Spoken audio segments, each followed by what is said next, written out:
Shalom, shalom, shalom. Yesu ashimwe cyane. Nongeye kubaha ikaze mu izina rya Yesu. Dushimiye Imana itugire neza muri kino gitondo. Imana iduhaye umugisha, Imana iduhaye ubuntu budasanzwe.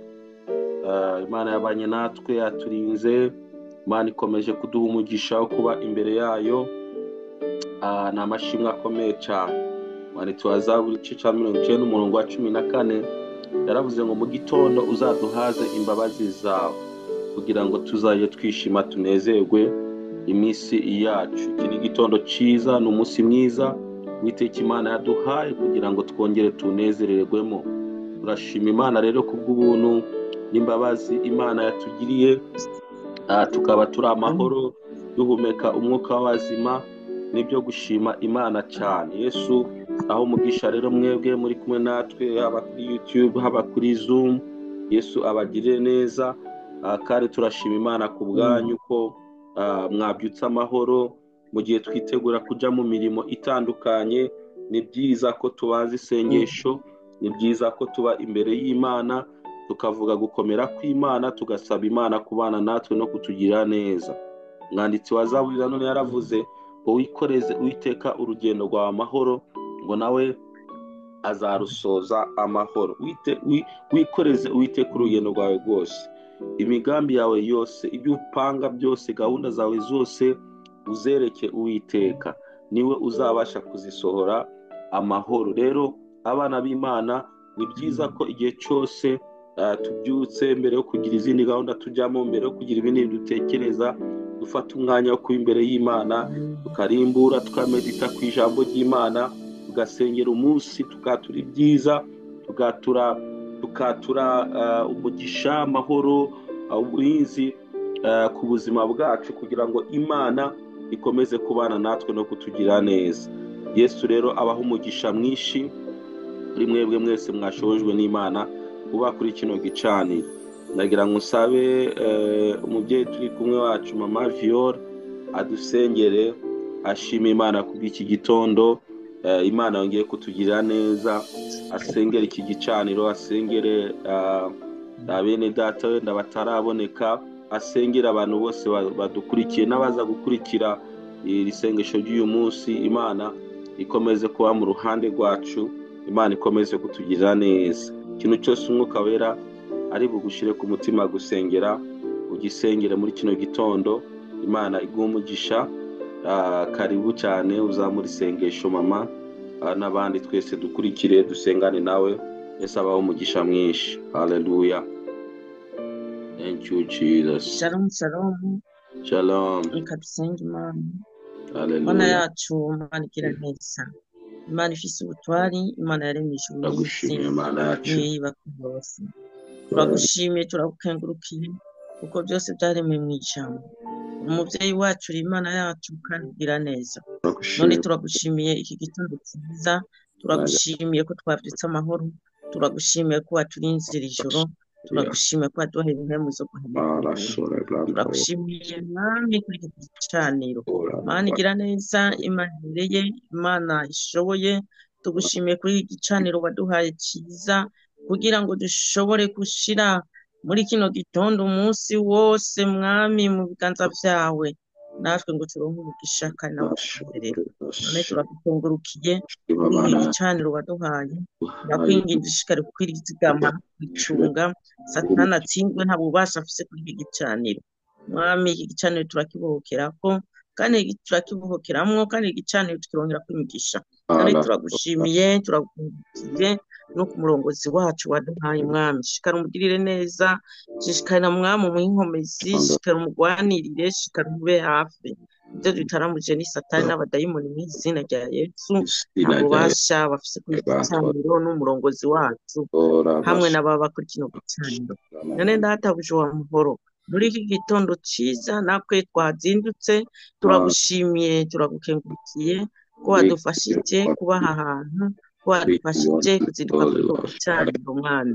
Twibuke ibitangazo dukorera, wibuke kuri umuremyi wacu, wibuke Mwami ingene udukiza indwara, wibuke ingene tuvugira hirya no hino muri runo rugendo turimo. mu izina rya Yesu Kristo wa Nazareti. Nyakigongwe turabigushimiye, turabigukengurukiye. Nsengera abari ku gicaniro, ndasengera abari kuri YouTube bariko barakurikirana igikorwa nga kuri Zoom.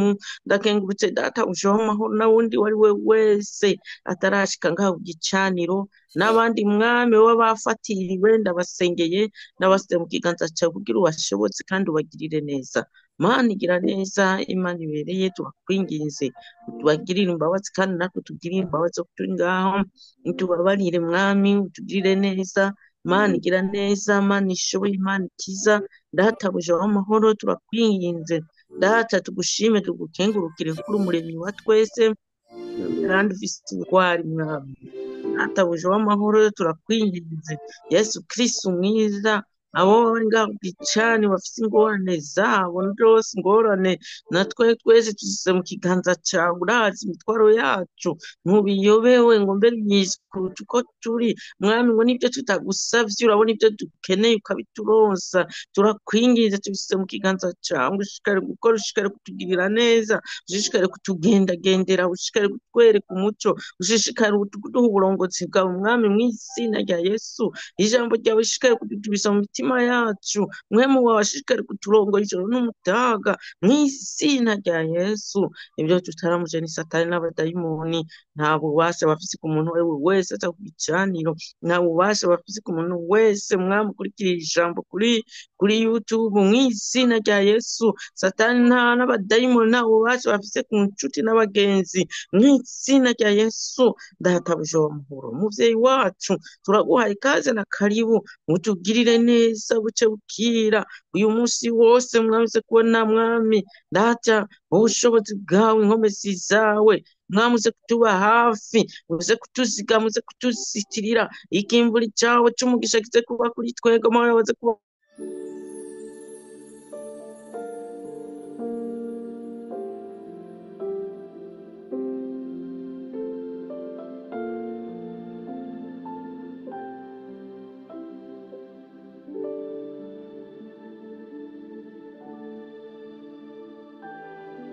ya Yesu. Turagukoresha urutonde bw'uno munsi wose mwami, ndatuze kugweza urutunganye mu izina rya Yesu. Turakweretse abagwayi bakize mu izina rya Yesu.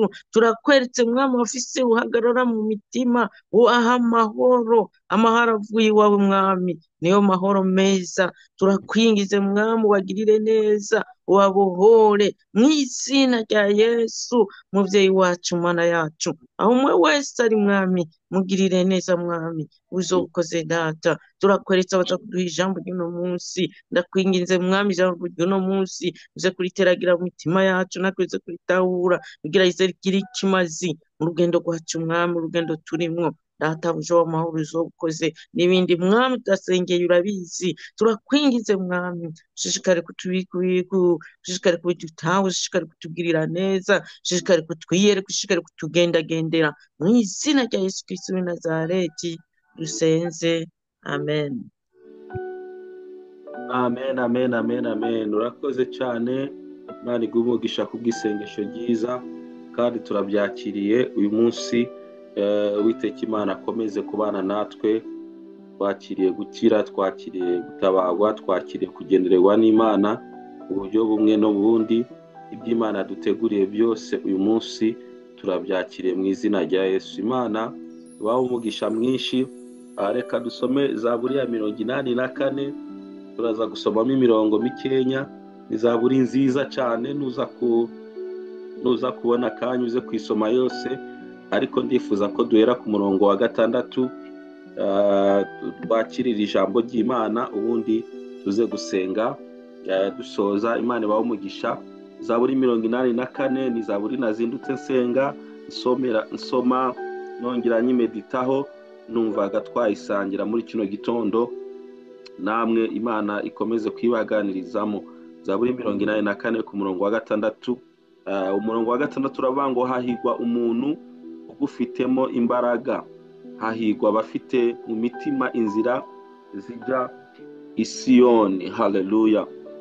Iyo Bibiri ivuga ngo hahigwa cyangwa se blessed is the man whose strength is in him, umuntu uhiriwe n'umuntu imbaraga ze azikomora ku Uwiteka Imana, uwo muntu arahiriwe cyane.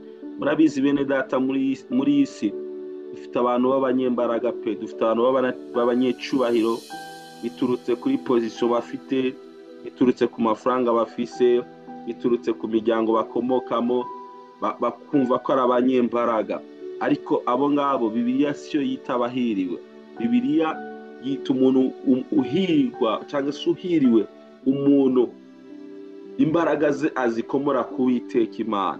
Imana ishimwe cyane, kuko uwo muntu igihe cyose imbaraga ze ntabwo zijya zishira, ntabwo zijya zihagarara. Wisunga umuririmbyi niwe yigeze kuririmba, ararimba ngo ingoma zose zo mu isi zigenda zikuranwa. Ni ukuvuga ngo uyu munsi ushobora kuba umuntu ukomeye, ejo ukaba umuntu woroheje. Ushobora kuba umuntu woroheje, ejo ukaba umuntu ukomeye. Ariko umuntu wize Imana, umuntu imbaraga afite zikomoka ku Uwiteka, uwo muntu n'umunyamugisha. Muri kino gitondo numvaga nakwifuriza ko gukomera kwawe, imbaraga zawe ntuzazikomore ku bantu, ntuzazikomore mu isi, uzazikomore ku Uwiteka Imana. Kuko izo ngizo uzakomera mu isi, uzakomere no mu ijuru. Abantu benshi bazisanga barakomeye mu isi, bazisanga barakize mu isi, baratungiye mu isi, ariko mu ijuru nta mugabane bafiteyo, which is bad. Ni bibi cyane, birababaje cyane. Mureke duhanga amaso ijuru, duhanga amaso Uwiteka Imana. Gukomera kwacu guturuke ku Mana, niho tuzaba turi abantu badasanzwe muri iyi si. No mu gihe tuzaba twaravuye muri iyi si, tuzaba abantu bakomeye mu ijuru. Kubera iki? Kubera ko imbaraga zacu tuzikomora ku Uwiteka Imana. Bibiliya ikavuga ku murongo wa 7 ngo iyo banyuze mu gikombe cyitwa Baka, bagihindura ahantu h'amasoko, imvura y'umuhindo icambika imigisha. Iyo banyuze mu bihe bikomeye, ba bantu bizeye Imana, ba bantu imbaraga zabo zituruka ku Uwiteka Imana, niyo banyura mu bihe bikomeye, izo mbaraga z'Imana zituma naho hantu banyuze hahinduka ubuzima, hahinduka amasoko, hahinduka umugisha. Imana ishimwe cyane. Arangije ku murongo w'8 aravuga ngo bagenda bagwiza imbaraga. Imana ishimwe. Abantu biringira ko imbaraga zabo zituruka ku Uwiteka bagenda bagwiza imbaraga. Imbaraga zabo zigenda ziyongera, imbaraga zabo zigenda ziba nyinshi cyane, ngo umuntu wese wo muri bo aboneka mu maso y'Imana i Siyoni. Imana ishimwe cyane. Umuntu ufite source z'imbaraga ye mu Mana agenda akomera, agenda agwiza imbaraga, kandi akaboneka mu maso y'Uwiteka. Nibyo navugaga, ntabwo ukomera mu isi gusa, ahubwo ni Siyoni ku mugwa wera. Uzisanga i Siyoni, uzisanga imbere y'amaso y'Uwiteka. Rero ntacyo byaba bimaze gukomera mu isi, ntacyo byaba bimaze gucira, gutunga, kugira ibintu byose hano mu isi, ariko ntuzaboneke mu maso y'Imana i Siyoni. Byaba ari bibi cyane, byaba biteye agahinda gukomera mu isi ariko ntuzaboneke mu maso y'Imana i Siyoni. Niyo mpamvu ngusengera kandi nkwifuriza muri kino gitondo gushaka imbaraga zawe mu Uwiteka Imana.